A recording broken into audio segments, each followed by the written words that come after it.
गुरुर्ब्रह्मा गुरुर्विष्णु गुरुर्देवो महेश्वरः गुरुः साक्षात् परब्रह्म तस्मै श्री गुरवे नमः। ఓం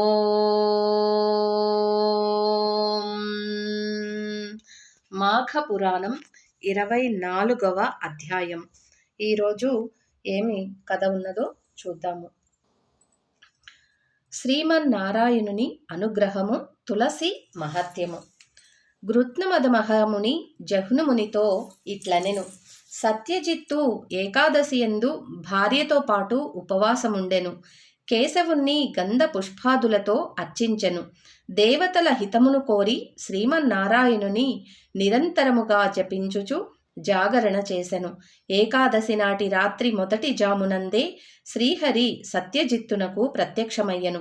నీలమేఘము వలె నల్లని ఛాయతో, నల్లని ముంగురులతో, పద్మనేత్రములతో ప్రకాశించు తిలకముతో, విచిత్ర కుండలములతో చెక్కిళ్ళు ప్రకాశించుతుండగా, సూర్యకాంతిని మించు కిరీటముతో, హార కేయూరాది విభూషణములతో, పచ్చని పట్టుబట్టను కట్టి మనోహరమైన రూపముతో గరుత్మంతునిపై నెక్కి వచ్చెను.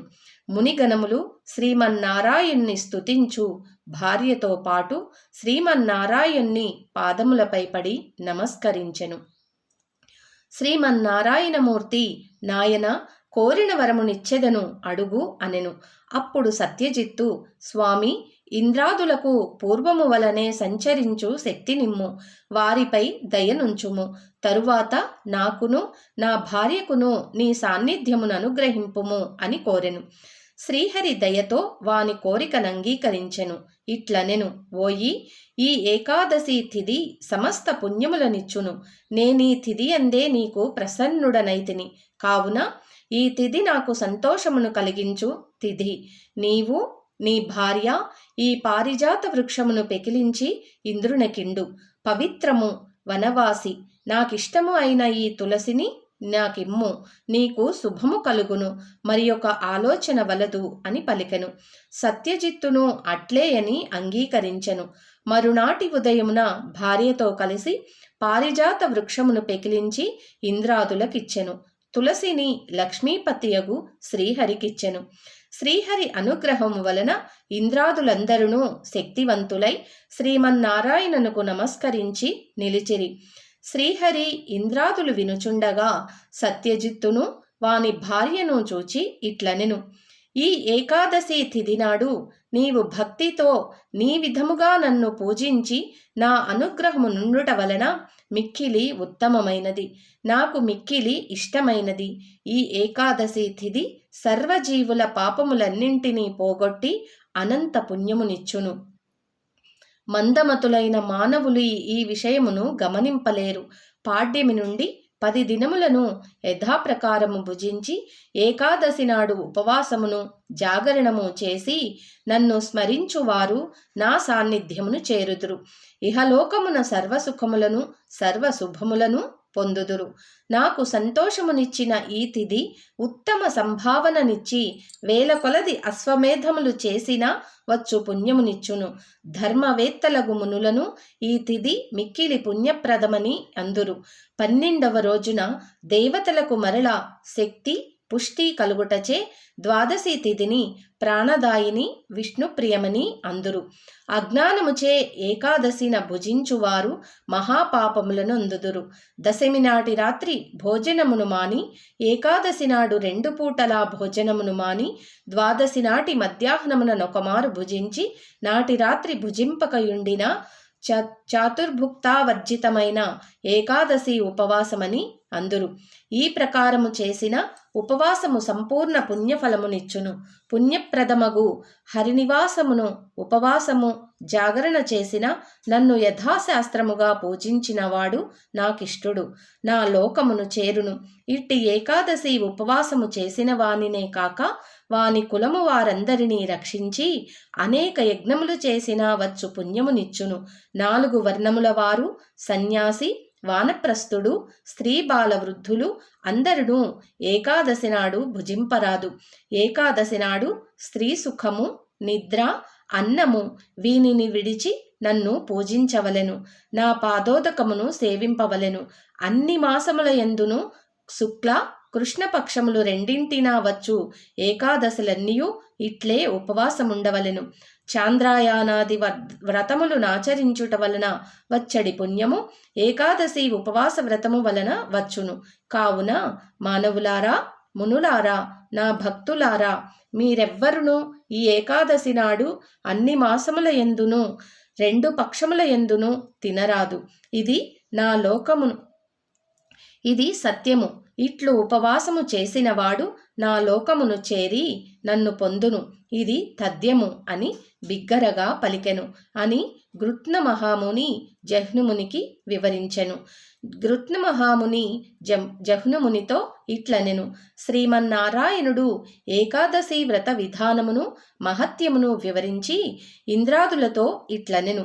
మీరీ పారిజాత ద్రవ్య వృక్షమును తీసుకొని మీ నివాసమైన స్వర్గమునకు వెళ్ళుడని చెప్పెను. ఇంద్రాదులు శ్రీహరి చెప్పినట్లు పారిజాత వృక్షమును తీసుకొని స్వర్గమునకు పోయిరి. వారందరూ వెళ్ళిన తరువాత తులసి శ్రీమన్నారాయణతో ఇట్లనెను. స్వామి, నీ పాదపద్మముల యంద ఆసక్తి గల నన్ను దయచూడుము. నాకు నీవు తప్ప మరి ఒక గతి లేదు. నేను నీ పాద సాన్నిధ్యమునే కోరుకొందును అని పలికిన తులసి మాటలను విని శ్రీహరి, భూమి యందు అమృతము వలన పుట్టిన తులసి, నీవు నాకిష్టురాలవు. నా వద్దకు రమ్ము. నిన్ను నేను హృదయమున ధరింతును. సందేహము వలదు. నీవు పవిత్రరాలవు, పవిత్రతను కలిగించుదానవు, పాపనాశిని.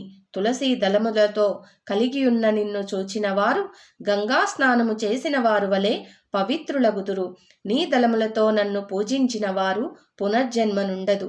అమృతము నుండి పుట్టిన తులసి, నీ దళములను మాలగా చేసి నా కంఠమున సమర్పించిన వారు అంతులేనంత అనంతకాలము నా లోకమున నుండి నాలో ఐక్యమగుదురు. నిన్ను తమ ఇండ్ల యందు కాని తోటల యందు గాని పెంచువారికి ఏ పాపములను అంటవు. ప్రాతకాలమున నిద్రలేవగనే నిన్ను చూచి నమస్కరించిన వాడు ఆ దినమున సర్వసుఖములను అనుభవించును. యన్మూలే సర్వతీర్థాని యన్మభ్యే సర్వదేవతాః యథాగ్రే సర్వవేదాచ్చాం తులసి త్వాం నమామ్యహం అను శ్లోకమును చదివి నీకు నమస్కరించవలెను. తులసి నీ దళములతో నీటిని తన శరీరంపై చల్లుకొనువాడు అపవిత్రుడైనను పవిత్రుడగును.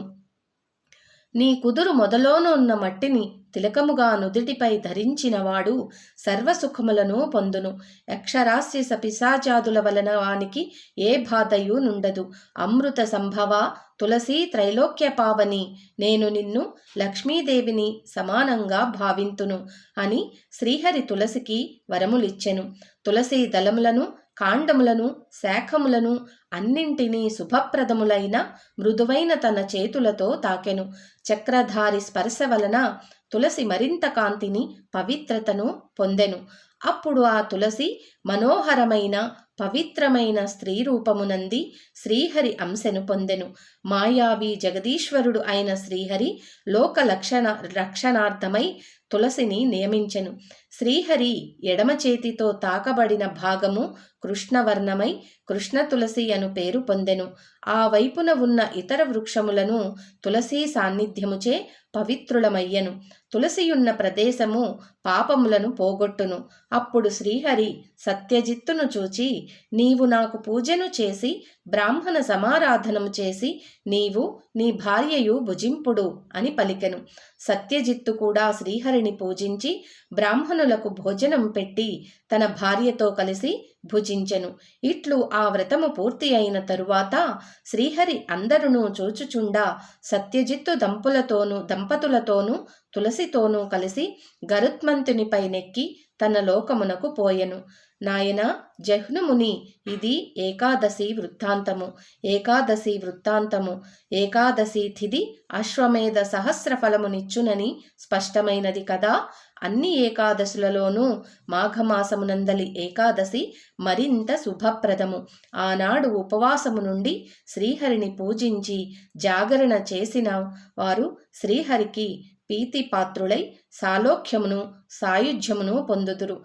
ఏకాదశి నాడు ఉపవాసము, ద్వాదశి నాడు భోజనము పెట్టి యథాశక్తిగా గోదానము, భూదానము, వస్త్రదానము, సువర్ణదానము, సాలగ్రామ శిలాదానము మున్నగు వానిని ఉత్తముడైన బ్రాహ్మణులకు ఈయవలెను.